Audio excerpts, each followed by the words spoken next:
ओम श्री गणेशाय नमः। ओम श्री गंगणपते नमः। ओम श्री गुरुवे नमः। आप सभी का हार्दिक अभिनंदन हमारे चैनल पे। आज हम बात कर रहे हैं आचार संहिता, कोड ऑफ कंडक्ट। इस संदर्भ में हमने ऑलरेडी टाइम कंसेप्ट और स्लीपिंग रूल्स की बात कर चुकी है। यह हमारा थर्ड वीडियो है जहाँ पे हम बेदिंग रूल्स की बात करेंगे। नहाने के क्या नियम हैं, ये सारी चीज़ जो मैं आपको इन्फॉर्मेशन दे रहा हूँ, ये हमारा प्रकरण जिसको कहते हैं विष्णु पुराण, विष्णु स्मृति, वामन पुराण, ये सारे जो इन्फॉर्मेशंस हैं, रिवील्ड नॉलेज हैं, जिसके बारे में मैं बाद में बात करूँगा, कभी आत्मबोध और तत्वबोध के बारे में, वहाँ से ये सारे इन्फॉर्मेशन लिए हुए हैं। तो ये सारा इन्फॉर्मेशन विष्णु पुराण है, विष्णु स्मृति है, वामन पुराण है और चरक संहिता से ये इन्फॉर्मेशन लेके मैं आपको पास ऑन कर रहा हूँ। तो आज हम बात कर रहे हैं बेदिंग रूल्स का। ये कहा जाता है कि अगर हम कोई भी एक्ट ऑफ गुडनेस या भगवान का प्रेयर करें और हम बिना नहाए करें तो ये सारा जो पुण्य है वो राक्षस को प्राप्त होता है, आपको नहीं। तो कुछ भी शुभ कार्य से करने से पहले हमारे यहाँ हमारे शास्त्रों में कहा गया है कि नहाना जरूरी है। अब हम बात कर रहे हैं नहाने से पहले तेल लगाने की, ऑयल लगाने की। अगर आप रोज ऑयल लगाते हैं तो आप पे कोई भी रूल एप्लीकेबल नहीं है, आप रोज लगा सकते हैं।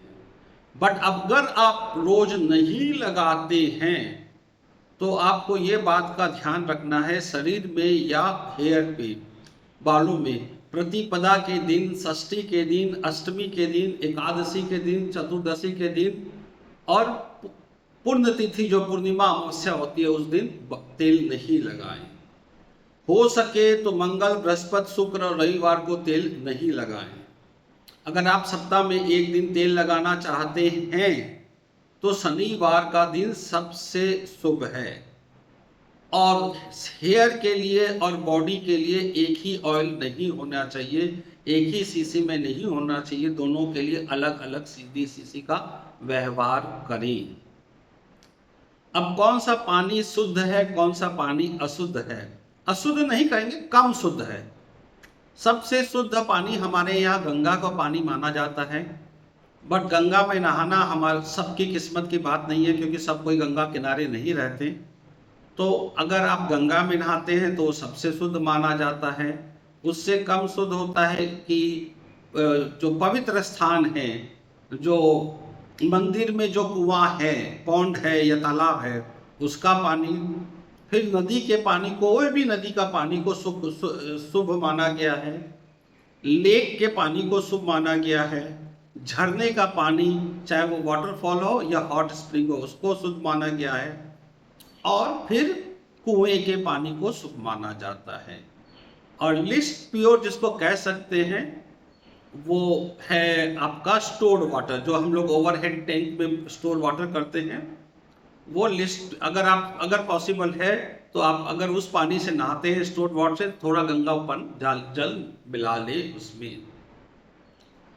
अब हम आते हैं, एक बात कहते हैं कंपल्सिव बेदिंग, माने ऐसा क्या हो कि हमको नहाना ही नहाना है। तो आपने अगर बुरा सपना देखा है तो आपको नहाना जरूरी है। आप सैलून से, पार्लर से हेयर कट करा के आए हैं तो आपको कपड़े समेत नहाना जरूरी है। स्त्री संग के बाद कपड़े समेत नहाना जरूरी है।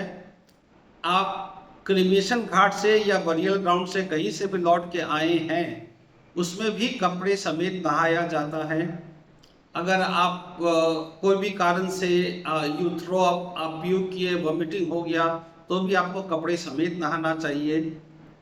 और जब आप शरीर में तेल लगाते हैं तो कम से कम शॉर्ट्स पहन के जरूर नहाएं। ये हो गया कंपल्सिव बेदिंग। अब आते हैं किस समय नहाएं। किस समय नहाएं? तो नहाने का सबसे शुभ मुहूर्त तो ब्रह्म मुहूर्त है। अगर ब्रह्म मुहूर्त मिस हो गया तो प्रातः काल ही लोग नहाते हैं।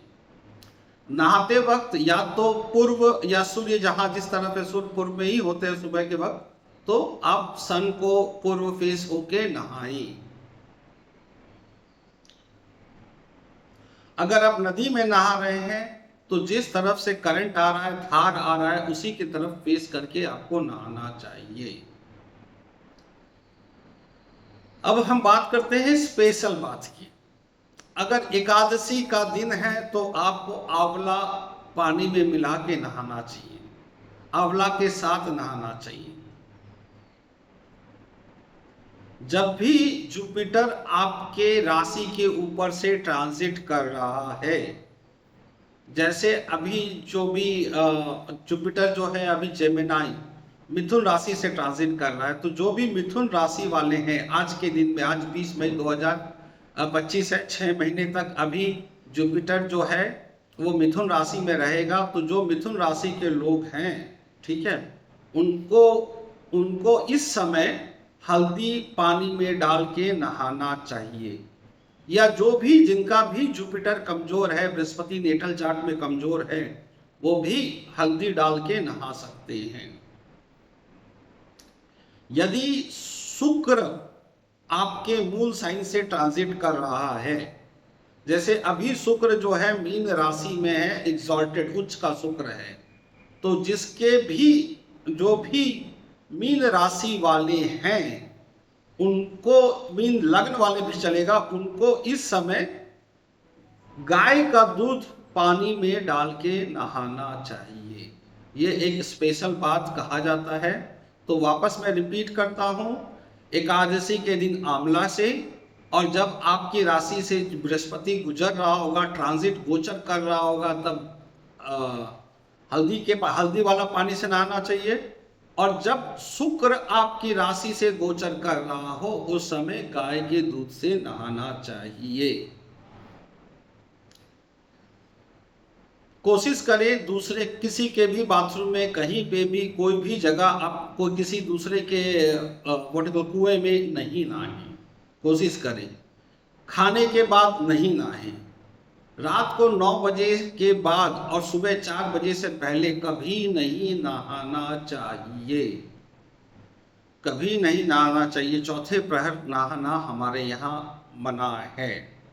तीसरा और चौथा दोनों प्रहर नहाना मना है, तीसरा प्रहर से पहले नहा ले अच्छा है। और जब आपके बॉडी में स्ट्रेस है तो आप वेट कीजिए, बॉडी को नॉर्मल टेम्परेचर में आने दीजिए, तभी आप नहाइए। और नहाने का नियम ये भी है कि नहाने से पहले आप अपना फेस वॉश कीजिए। Do not Beth full nude. Rule कहता है कि कुछ न कुछ अंग वस्त्र कब शरीर पे होना चाहिए नहाते वक्त। और आपको कोई भी श्राद्ध के दिन, कोई भी अमावस्या के दिन, किसी भी संक्रांति के दिन, किसी भी ग्रहण के दिन, किसी भी फास्टिंग के दिन, किसी भी तीर्थ यात्रा के दिन, षष्ठी के दिन या संडे के दिन कभी भी गर्म पानी से नहीं नहाना चाहिए। ये हमारा शास्त्र कहता है। लेकिन इसमें एक एक्सेप्शन भी है। अगर आप क्रिमेशन घाट से क्रिमेशन घाट से या बरियल ग्राउंड से लौट के आ रहे हैं तो आपको ये लागू नहीं होता, आप कर सकते हैं। तो बस आज के लिए इतना ही। आचार संहिता का नहाने के बारे में हम लोग जो डिस्कस कर रहे थे, बस इसके बारे में इतना ही। आगे हम लोग और भी चीज़ें बताएंगे आपको कि क्या क्या करना चाहिए। और आप किस चीज़ के बारे में जानना चाहते हैं कमेंट सेक्शन में लिखें। आप डाइनिंग रूल जानना चाहते हैं, या बॉडी लैंग्वेज के बारे में जानना चाहते हैं, या तीर्थ यात्रा के रूल जानना चाहते हैं, या देव पूजा पितृ पूजा के बारे में जानना चाहते हैं, जिस बारे में भी आप जानना चाहते हैं हमें ज़रूर लिख के बताएं कमेंट्स में। हम आपको अनबॉक्सिंग द वैदिक विजडम हम कहते हैं इसको, हम वैदिक विजडम को अनबॉक्स करते रहेंगे। आपके पास और भी बहुत सारी नॉलेज, ज्ञान जो हमारे शास्त्रों में है उसको सिंपल भाषा में आपके सामने लाएंगे। हमारी यही कोशिश है कि जो सच है, जो ट्रुथ है, ये नहीं कि कहीं और से कुछ भी मिला के कुछ भी बोल दिए, राइट। ऐसी बात नहीं है। जो हम कह रहे हैं वो शास्त्रों में लिखा है, वही कह रहे हैं। बस आपके लिए आज के लिए इतना ही। बहुत बहुत धन्यवाद इस वीडियो को देखने के लिए। Do subscribe our channel. Thank you, नमस्कार।